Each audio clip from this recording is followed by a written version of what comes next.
Hey everybody, welcome to Nexus at Night, your weekly Vanguard podcast brought to you by our patrons, patreon.com/Nexus at Night.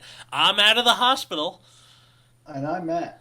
I'm Root Beer. And today we are talking about some V Premium reveals that we were shown, but mostly our vague disappointment with just ever going back to the concept of imaginary gifts. Atlas's vague disappointment at going back to the concept. Also, okay, so I just want to say that I think imaginary gifts were a fucking mistake, right?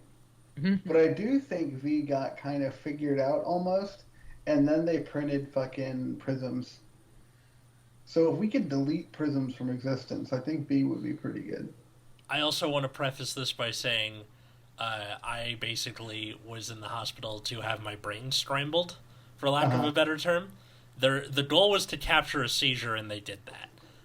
Sick brags having a brain and all. Yeah, I also feel like an alien in my own body right now, so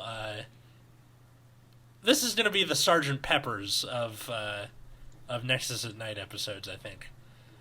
All right. But yeah, what made me interested in like going back and talking about V Premium again was they are starting to reveal more stuff for that. What is it, Revival Collection? Mm-hmm. And the Tachikaze Grade 3 Spino Commando or Spino Driver. I don't remember. They looked the same. Whichever one. Yeah, Grade 3 for Tachikaze, Excel Gifts, auto on Vanguard. When this unit attacks or when you ride on it, you can counterblast 1, retire 2 rear guards, you get an imaginary gift Excel, draw a card, choose a card from your hand, call it to rear, then choose 2 of your units and they get plus 5k, and then also auto on rear. Once per turn, when your drive check reveals a trigger, put the top card of your deck as this unit's equipped gauge. Yeah, this card sucks. So, it's just this thing of Gaia was good and Anger Blader was the pinnacle for Tachikaze. So, what's even the point anymore?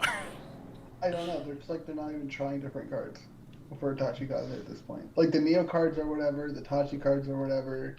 Mm-hmm. Like, pretty much the only card that was like vaguely interesting was Tachikaze. Yeah. So the dragons are bad. Like the Tsukuyomi support is kind of whatever. I didn't use it, to be honest. I just assumed it sucked.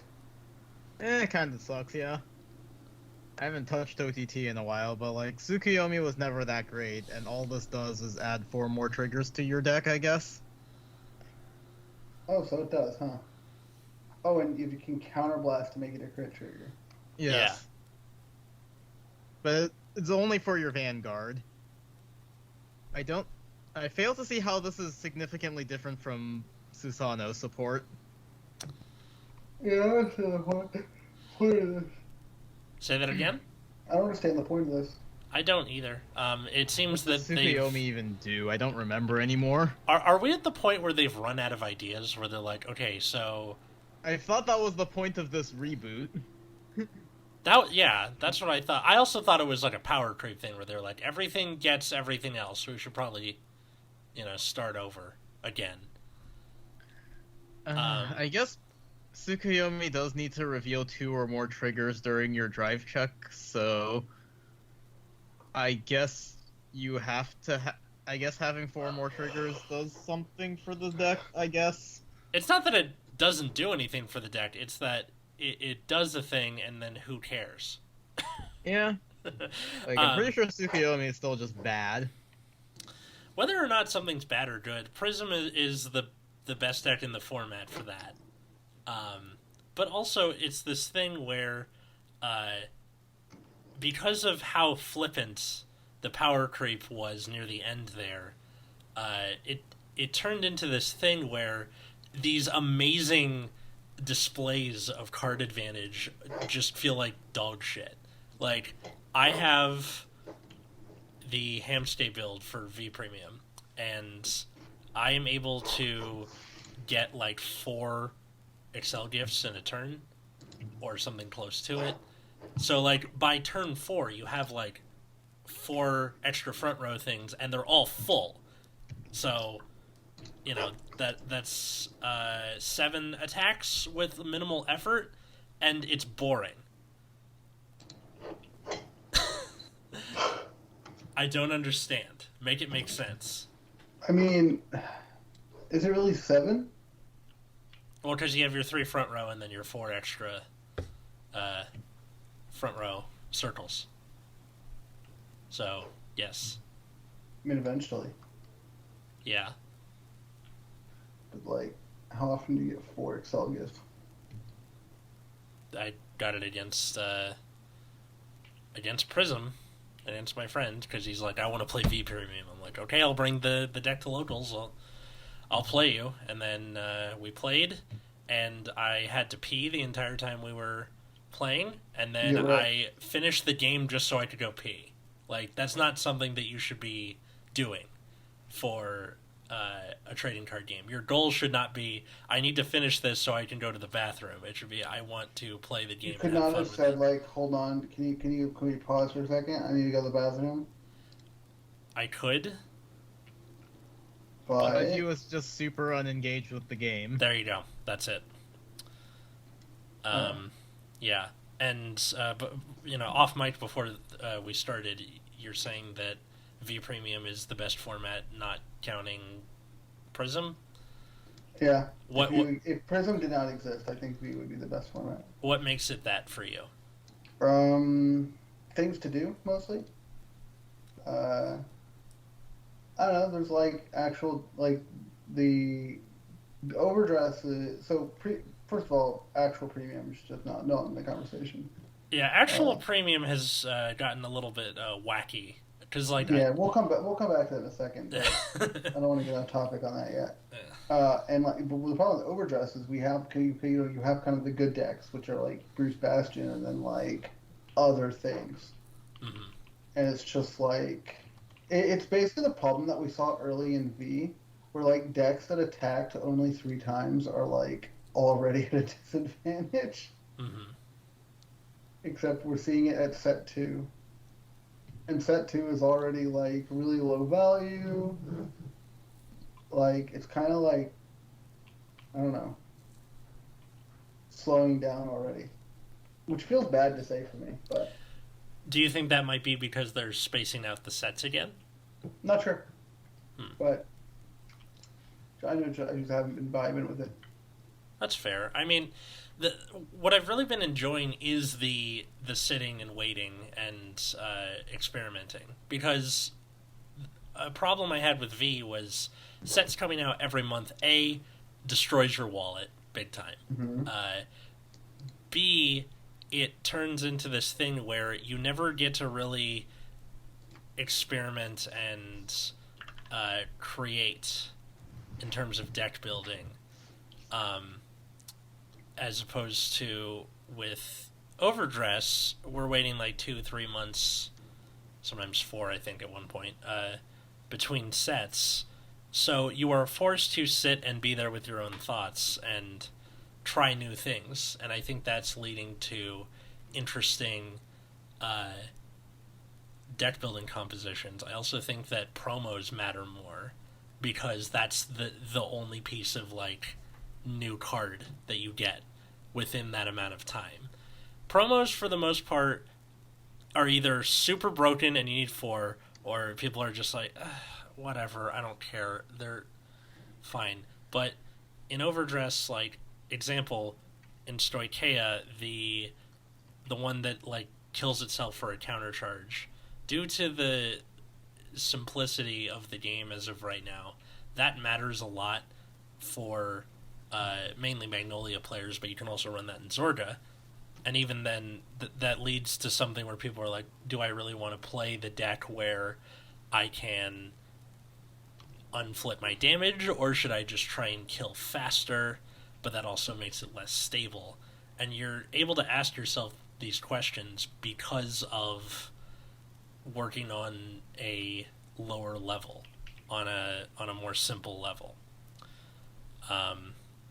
I'm not saying that the game being faster makes that bad, necessarily. I think there were cool deck building options in V Premium also, but I think this is probably the most fun I've had with Vanguard in a long time, and it's also something that kept me sane while I was in the hospital for a week, was just theory crafting based off of the limited card pool we have. Yeah, I don't know. I think, like, especially for set 2, like, we actually saw some sets become, like, less... So before set 2, Bastion had, like, 2 builds, basically. Yeah. You were, like, playing the draw order or you were playing the retire order. Yeah. And both had, like, their pros and cons. But now after set 2, there's, like, 1 build of Bastion. Exactly one. And that is form up Chosen Knights, and that is it. Yep. You play that card and you play nothing else. And it's just like, so like when, for Bruce, as you get more good cards, the deck space gets a bit tighter as well. Mm-hmm. You just see, like, pretty much you just mess with the great ones in Bruce at this point. Yeah. I know for things like Orphist or Magnolia, Prison, they have multiple variants. For Orphist, you have like what is that? The eagle that makes people like kill something at the end of each turn. I guess. So like, aren't there builds where you run that just to make the opponent like blow something up every turn? I mean, how many turns do these games last? I don't know. I know for Prison they can last quite a long time. Sure. So you can have your control variant where it's like make them waste resources to get their shit back, or the aggro variant where it's just get to 3 in Prison and get your triple drive and leave it at that. Or I mean, like, the game plans like don't change that much regardless of which variant you're playing. But like the matchup against, like, if you're playing Prison into Bruce, the matchup's mostly to find turquoise. Mm-hmm. And you pretty much need to keep that thing around forever. Because that card is very annoying. Yeah, but, like, yeah, it is. Otherwise, they're just like, oh, I'm doing all of my bullshit again. Here's my full power bullshit. Enjoy. Although, at least in the case of Bruce, it's they care more about Counterblast now. So a little bit, yeah. Well, because like, now you care about Protobulb and stuff like that. I mean, they played Protobulb before, but it's still not it's not necessary to their first rush, right? So Yeah. like, their kind of first go at you is not going to be necessarily needs a lot of counterblast, which is infuriating, actually.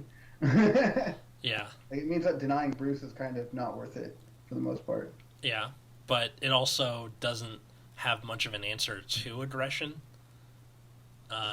because most of the effects aren't live until turn 4. I mean, Eden is kind of the play there. Yeah, but that's why people are still on Eden for that reason. Yeah, but like not as much as they used to. It's like a 2-of. I mean, it's like there was a bunch of debate whether or not even they should play Eden, and I think most people have kind of landed on the we're playing Eden. I think just as a safety measure. It's just really dangerous to not do that. Also, Eden can like snipe like turquoise or something of the sort. Like if they're throwing it in weird places. Yeah, turquoise has become kind of a lightning rod, which is pretty fun.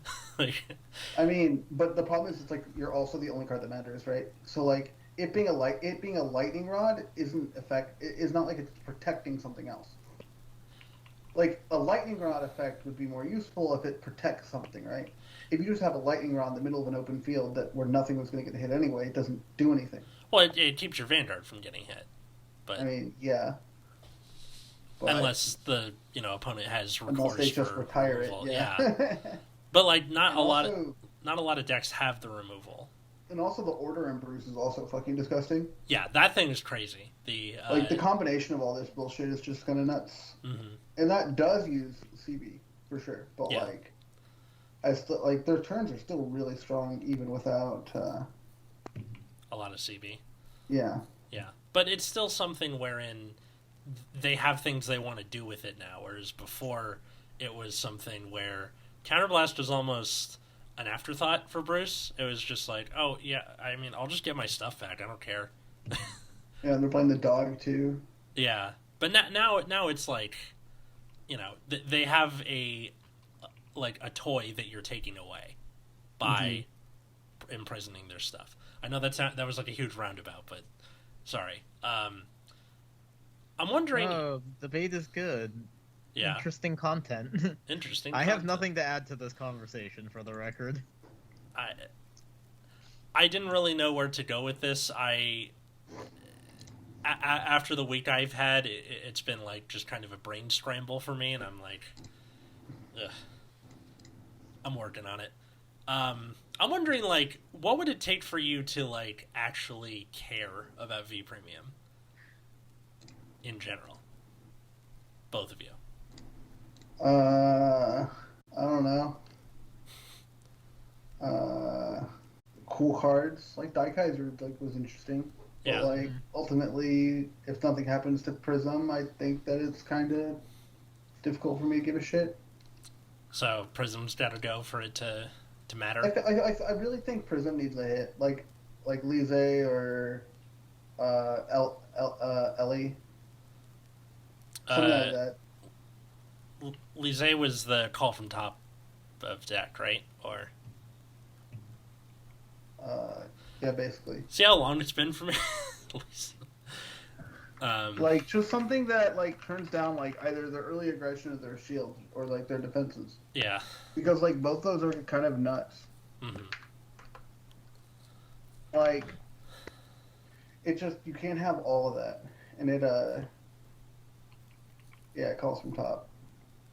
And it also can be called as a grade 1, which is really infuriating. Oh yeah, that thing. I remember it coming out there's paper trail for that. Go back to listening to those episodes. I've complained way too much about Lisa. But I think if you hit even if you do a choice, right, it's still fine. I think. I just think both is really stupid. Yeah. And maybe that would solve the problem. I'm not even sure. But Prism is just a lot. Mm. It seems that choice restrictions in general are kind of a good compromise in Bushiroad's case. Because I remember when they first started doing those, people were like, "Is this really a good idea?" They've been doing them in Weiss for an eternity. Yeah, but it's been long enough in Vanguard now where people are like, "Yeah, it's worked out fine." I think. But I just think Prism just needs to be toned down. Because it is really. I know in general to make something more interesting, more events, more people playing it in your local area, so that you have an incentive to bring your shit to locals and play people. Yeah. That's implied, but I haven't really been playing any card games, to be fair. I'm buying a Weiss set next month, but that's it. That's cool for the podcast co-host about a TCG. What? I'm just yanking you. I'm I don't know. I don't even care about Magic anymore. Dang.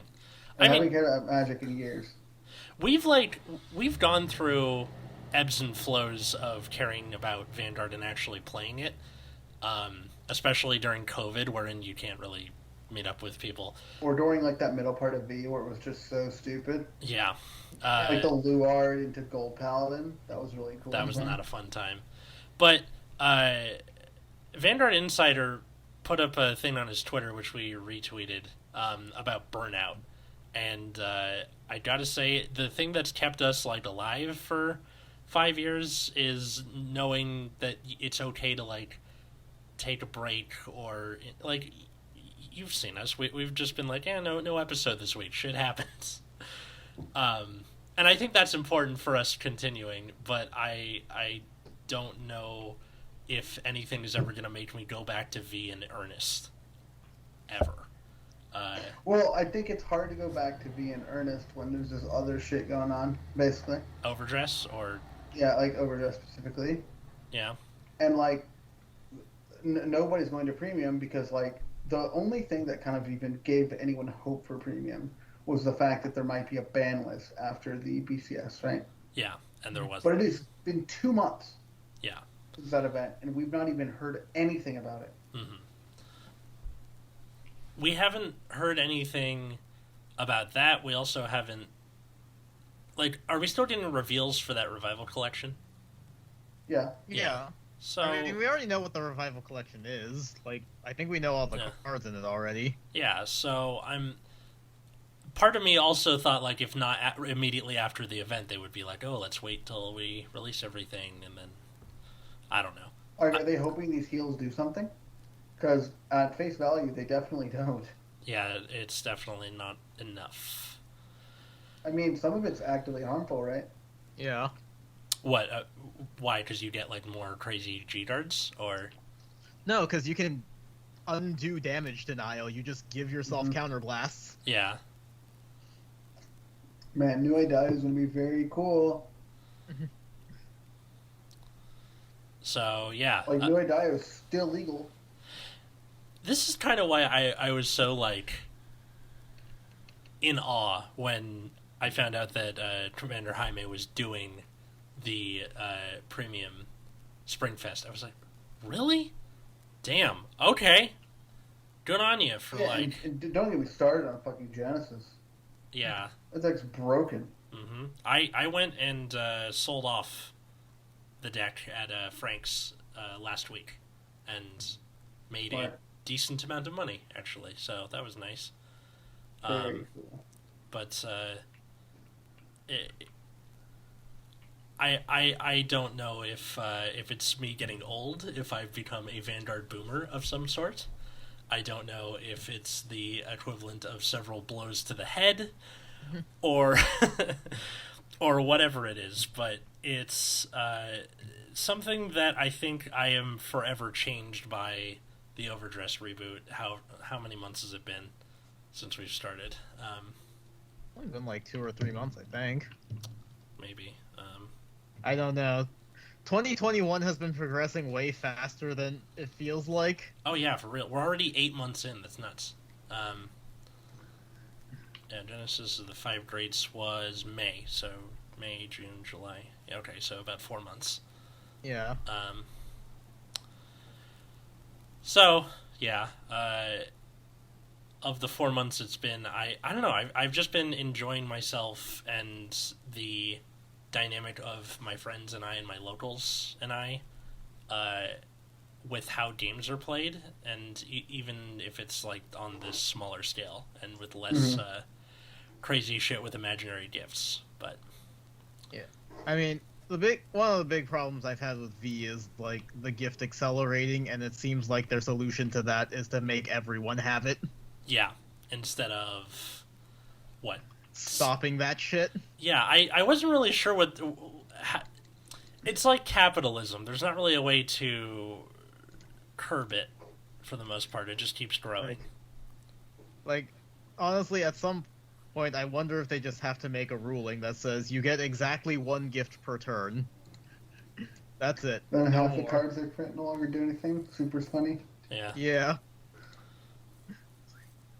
But, like, that is one of the things turning me off of V, is just like because gifts can be so impactful unless they're protect gifts.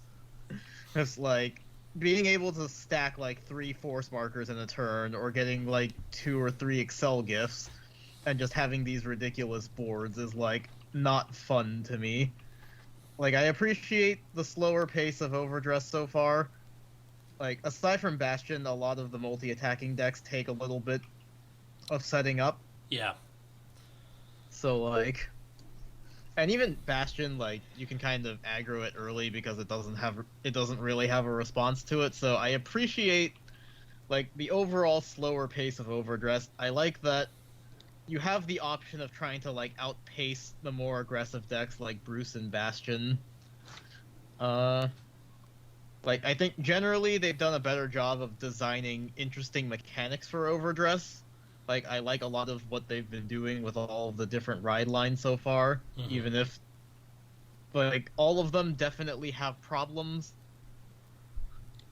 Problems in terms of, like, the decks themselves, or problems, like, for the meta? Like, like Matt said, I think they still have not really found a way to make 3 attack decks compete well. Because there's only so many ways you can actually win the game, right? Like, you have to deal 6 damage somehow, and so, like, in most cases, you probably just need some, like, big numbers only get you so far if you're only doing 1 damage, so at some point, like, 3 attack decks need something like crits or guard restricts, and that gets very linear, very fast, compared to, like, the many different ways you can give decks the ability to attack more than 3 times. Yeah. I'm wondering, like, so for the Cardfight Invitational, there was not very many bastions for that at all. And we had, like, wacky shit with, like, a good number of Zorgas in there for whatever reason. It was a very strange set of top 8, but... Yeah, but that was also, like, mostly creators, and I feel like we also have like, creators tend to have a different perspective of things compared to, like, your average player. I would definitely not use a creator tournament as, like... Yeah. A litmus test? Yeah. I knew there was part of... I knew at least some of the people were just like, I am sick of running into Bastion. I'm going to not do that. Yeah. I was definitely one of those people, but I didn't play what I wanted to play because I was using proxied Magnolia and didn't want to unproxy it. So, ran Bruce, got my ass handed to me. But I don't think that was the case for everybody. It was still neat seeing Nirvana take the whole thing, though. That's very cool. I mean, okay, Nirvana set 1 was, like, kind of mediocre, but, like, set 2 now it's looking pretty good. I honestly think Bastion is overrated, but... I still think the winningest part of Bastion is its simplicity. And I think that does more than people are giving it credit for, wherein there is very little, not margin for error, but, like, ability to err. You do the thing that your brain tells you to do, even if it's running on, like, half capacity, and that's the correct thing. I mean, like, obviously the deck itself is still very strong, like, consistently getting 4 attacks, consistently making, like, 30k plus columns is obviously good. I just feel like there are a lot of very easy solutions that people just don't seem to be taking against it, mainly rushing. And also, like, people are sleeping on Magnolia, probably. Like, Magnolia, I think, just destroys the Bastion matchup, but... Yeah, that's right, bitch. The Magnolia. Like, nobody Come join the Magnolia. Nobody in Japan is playing Magnolia. It has a very low representation, and the win rate is, like, kind of mediocre, so I feel like, I don't know, people just have not picked up on that. Mag also has a prison problem. Yeah. And prison is, I think, the 3rd biggest it is representation. So, you know, you have, like a like, natural predator. Yeah, like, prison is definitely something to think about, but, like, Bastion is still the highest representation with, like, a very solid win rate, and it's weird to me that people still haven't figured out being more aggressive against it. It's not intuitive to be aggressive, because in your head you go, oh, Aiden or Alden or whatever the name is Counterblast 2, Soul Blast 1. If I damage tonight, then they can't do the thing. And then Bastion's like, okay. Yeah, but, like, who cares? They now have lineup Chosen Knights. Yeah. I don't give a fuck anymore. But I can see where people are coming from, at least in that case. Yeah. So, I guess what I'm saying with all of this is that it's not that you've seen The Last of Us in terms of covering V or premium stuff. It's that or at least my interest in it has waned considerably. Yeah. Yeah, like, none of the things they've revealed so far has struck me as particularly interesting. Like, the new Tsukuyomi stuff basically just turns the deck into Susano, which is really boring, and like OTT isn't that good anyways. Daikaiser stuff seems pretty cool. I like that. Yeah. I have no idea what the fuck is going on with the Tachikaze support, and I don't care. Musketeer stuff, Was bad. Doesn't do anything. Yeah, that's kind of what I thought too. I don't know, like, see, that's the thing is like they're designing these with like lower power level, but all of the broken stuff is already there. Yeah. I feel like it's the same problem as like the first clan selection that they did, where like a lot of it was like pretty cool, interesting abilities, like they had good design philosophy going into it, but like V was already a pretty broken format. So if we had played like the new clan selection stuff ignoring the rest of V, it was fine. I would like to introduce you and the listener, which you already know what it is, but to a little concept called the one-hit wonder. So, one-hit wonders, where an artist will release a banger of a song, it tops the charts, and then they can't follow it up with anything interesting. Like that, what is the name of that fucking song? I'm blue, dabba dee, dabba die, do the Macarena, baby got back, LA face with an Oakland booty. Like, insert your one-hit wonder of choice, but it's something that has followed whatever clan it happens to be, wherever it goes. And Bushiroad would control it with a ban list like Anger Blader to 1 or whatever. But when V gets out of control with all the Prism stuff, then they have to let Hannibal Lecter out of the cage, and then you have the problem of, okay, now we can't design anything ever again without it. We can't beat this. It's been done.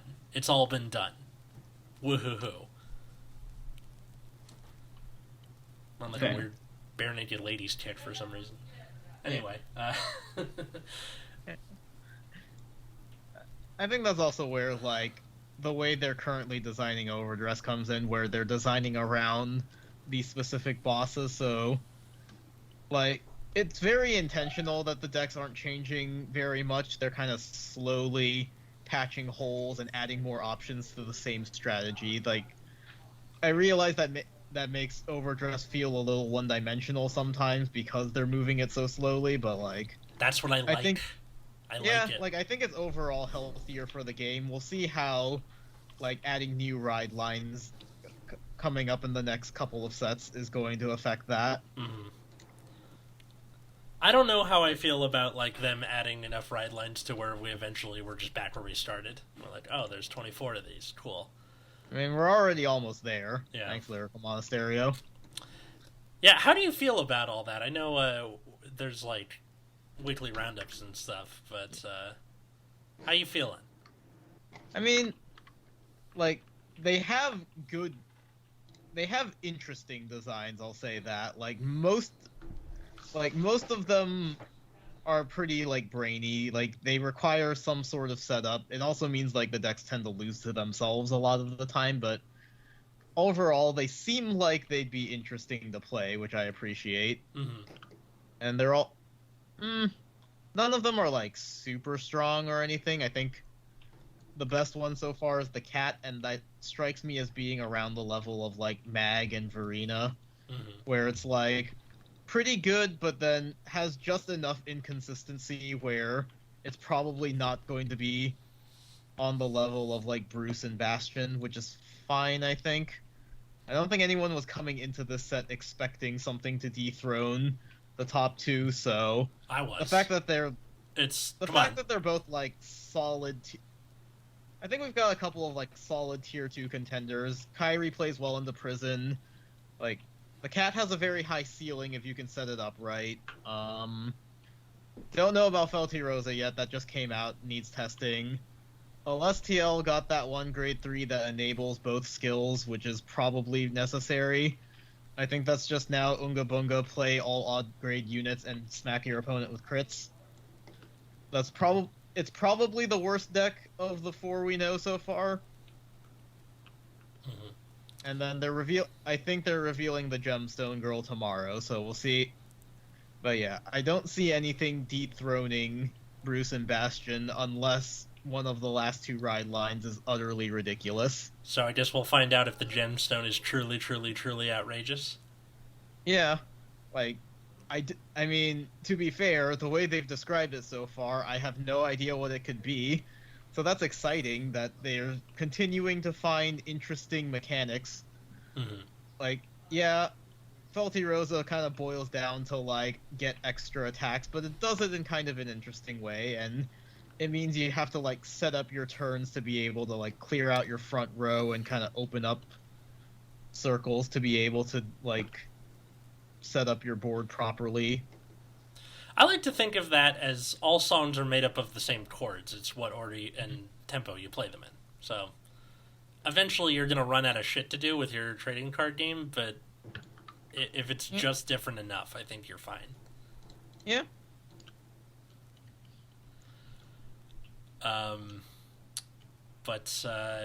Yeah. So I guess, do we have anything else we wanted to say about this? No, I feel like we've been struggling to, like, get anything said about this topic to begin with, but... No, but I wonder if Boucher is just giving up on premium. But we'll see. Sure seems like it. Premium never took off in V format, I don't think. Like, nobody cared about it. Obviously there's always going to be a vocal minority that speaks up about premium, but it seems like in terms of official support and, like, tournament support, nobody actually cares all that much about real premium. And then, like, V premium I feel like could be salvaged, but I'm not sure how they do it. Like, gifts were a mistake, and I don't know how they hit the reset button on that without invalidating, like, half the cards in the format. Yeah. I think maybe eventually it'll figure its shit out, but the problem is I'm not sure if it's been too late for the rest of us. But is it too late for you, the listener? To that, I say you can follow us on Twitter, Instagram at Nexus at Night. Tweet at us, because we want to hear what you think about this. If you want to support the show, patreon.com/Nexus at Night. $5 a month, cup of coffee, you get a whole ass bonus show with us and some guests, and we talk about weird shit, like why the hell was I in the hospital? And where can they find you guys? You can find me on Twitter at Wiggums, 2Gs, 2Zs. You can find me at Plasma Eclipse. You can find me at Atlas Novak, Twitter, Instagram, or you can check out my other podcast, Generation Dan, all caps on the Dan. Anywhere you get your podcasts, me and 2 other comedians from different generations talking about shit. So, until next time, I was Atlas. I'm still Matt. I'm Root Beer. And have a good night, everybody.